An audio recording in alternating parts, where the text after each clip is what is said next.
Thank you for viewing this informational video on why you should keep a health journal.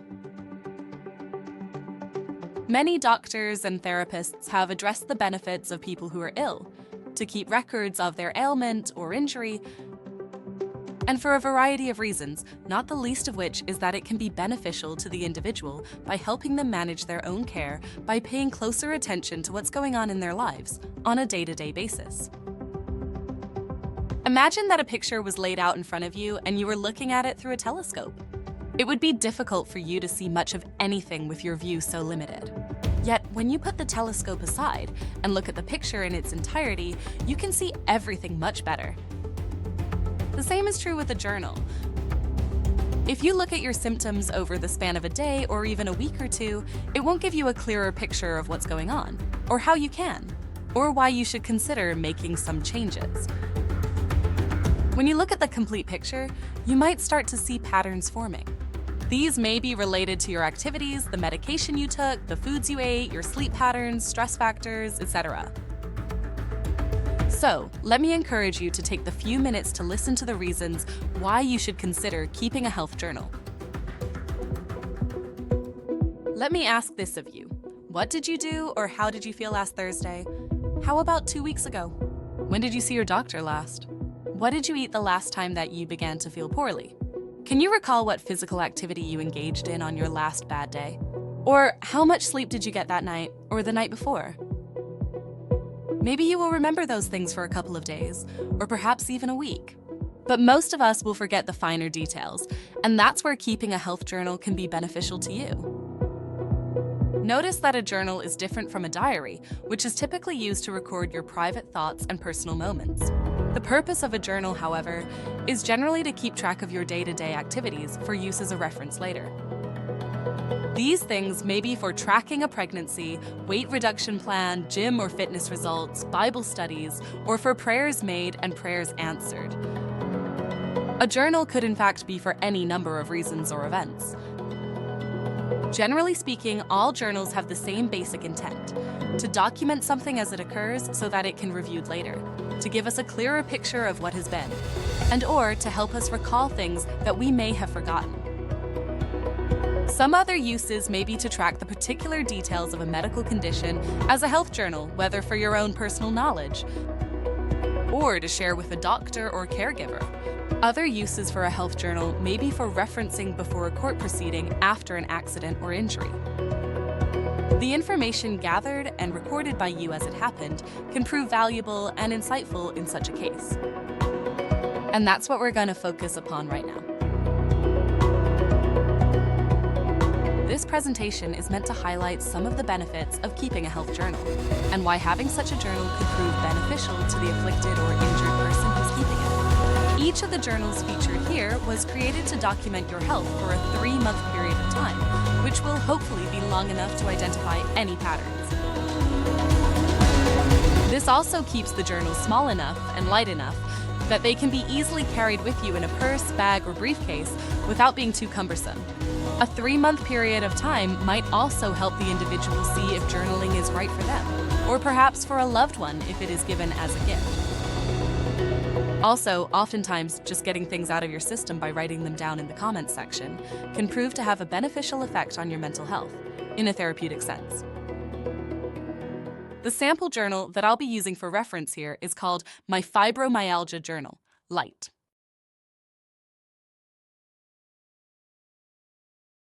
By keeping a health journal for fibromyalgia, you would start at the beginning by listing your primary care physician's name and contact information, as well as an alternate physician's name and their contact information. Next, you will list your prescription medications by name and who prescribed the medication to you. You can list your over-the-counter medication too. Regarding what time you should begin to make your journal entries, you can start by noting how many hours you slept. For most people, the rest of the entries will be best near the end of the day, so that foods eaten, physical activities, and stress factors can all be entered after they have occurred. However, writing them down in real time as they occur is fine too, if that's what works best for you. Next, you will see a page marked Sample. This page will offer a pattern for you to follow. An illustration to show what details you will be documenting, beginning with the date of your entry. You would indicate on the body silhouette where exactly it was that you were hurting, such as your left shoulder, your right hip, bottom of your feet, your neck, etc. Next, you will record your overall pain level for that day on a scale of 0 to 10, with 0 being no pain for that day. You can enter your weight, the hours of rest that you had, and if you had what is known as fibro fog, on a scale of 0 to 10 in your estimation, how bad did you have it? Next, give your best 0, 10 guesstimate of your stress levels for the day, and list anything that you feel may have contributed to your stress levels.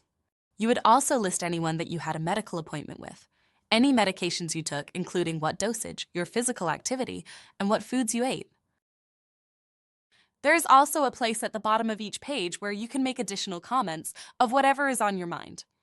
Your comments can be continued in the back of the book on a page number which you will identify, like in the illustration. The purpose of these entries is so that you or your caregivers can look back to see on what days your pain levels were the highest and where they were located on your body. As you examine the bad days, you might focus on what happened on those days. Did you do any strenuous activities such as heavy lifting at work? Did you wash the car? Maybe go jogging? Or did you work on the lawn? Were you stressed out by your job or by an individual? And did you experience a lot of brain fog on that day? Some medications may work better than others to alleviate your pain or symptoms. So what medications did you take or not take on those really bad days? Or what did you take or not take on the really good days? What kinds of foods did you eat? It's commonly known that certain foods, such as nightshade vegetables, for example, can exacerbate or cause flare-ups of fibromyalgia. Nightshade vegetables may be potatoes, tomatoes, eggplant, certain peppers, and more. So, by listing what foods you ate and how much or how little you ate could prove to be a factor that is within your control for helping you experience better health in the future. By keeping track of your meals, it could help identify to you that you may need to avoid potatoes, such as French fries, or you might even want to try sweet potato fries. Although sweet potatoes are also a nightshade, many have found them to be easier on their system. You might also want to try a different firmness mattress if your body aches after a night's rest, or you may consider looking into better footwear if your feet hurt. There is a lot that can be learned from your health journal, and the more you look back at what you've documented, the better the picture will become of what was going on during the hard days, and likewise on the easy days. It goes without saying, but I'll say it anyway, focus on and try to imitate what was going on during the easy days. Besides the My Fibromyalgia Journal, there are currently health journals titled My Arthritis Journal, My Chronic Pain Journal, My IBS Journal, Irritable Bowel Syndrome, My Diabetes Journal, My Illness Journal, My Lupus Journal, and My Migraine Journal. There is also a prayer journal and a home remodeling house flipping journal with a fill-in-the-blanks format. In it, you would list contractor information, financial entries, room sizes, things needed to buy or do for each room, and a punch list section to help you finish up the project. Additionally, there is a journal titled Accident/Injury Record Book Personal. This is for any personal injuries you may have sustained, perhaps as the result of you tripping over your dog, or a motor vehicle accident, a slip and fall injury in a mall parking lot, a wet floor at the grocery store, or maybe an on-the-job injury. If your injury occurred in a public venue or at work, at some point a lawyer or insurance agent or perhaps your employer's safety department will want to speak with you to interview you about the accident. But how much of it will you remember without a journal like this? Will the dates and other particulars still be fresh in your mind? And if you forget even a minor detail, might they try to use that missing detail against you when they pressure you to sign a release form? Or if you should seek to recover damages, such as medical bills or lost wages? They just might. Of course, you don't want to offer your journal over to any of them, because it is as personal to you as a diary is, because of the comments section. You don't want them to try and use your personal notes or your comments written in anger or frustration against you. But rather, you will use the information that you gathered over time for yourself to personally review what you'd previously documented so that you can relate to them a more accurate picture of what actually transpired and when. With a similar format as many of the other health journals, this accident injury journal can come in handy for a variety of reasons beyond just documenting your pain levels. Things such as keeping track of time missed from work, your expenses, and listing the different doctors or specialists you've seen, medications, and medical tests you've undergone will help to give you near total recall. And in the comments section, you may want to list any comments made by your supervisors, store managers, other employees, your coworkers, EMT, etc. Make sure to write down who said what, when was it said, and where did they say it. Were there any witnesses present who may have witnessed or overheard what was said? A journal bearing a similar name but with a different cover has been designed more for the legal side of things. It's titled Accident and Injury Record Book Legal. While this journal will have the same format as the personal journal, in the beginning of the book are pages to note specific street intersections. Road conditions. Who was driving? Was there construction going on? Etc. Or if you were hurt at a public event, who hosted the event? What were the conditions at the time? You'll want to list any information if there was a possible product liability issue with any product you purchased, or if other people were using a product that brought harm to you. Were you injured by a piece of machinery, electronic device, a vehicle? What was the name and manufacturer and model number of that equipment? Etc. This series of My Pain journals can be found on Amazon.com by searching under the titles featured in this presentation, or by performing a search of the creator's name, Kenneth R. McClelland. There are several journals to choose from, and they're very affordable. So, I would invite you to check them out after you finish watching this presentation to see if journaling for better health may be right for you. You may find that it will be some insights that will help you more effectively manage your condition to improve your overall health. My Lupus Journal. My Illness Journal.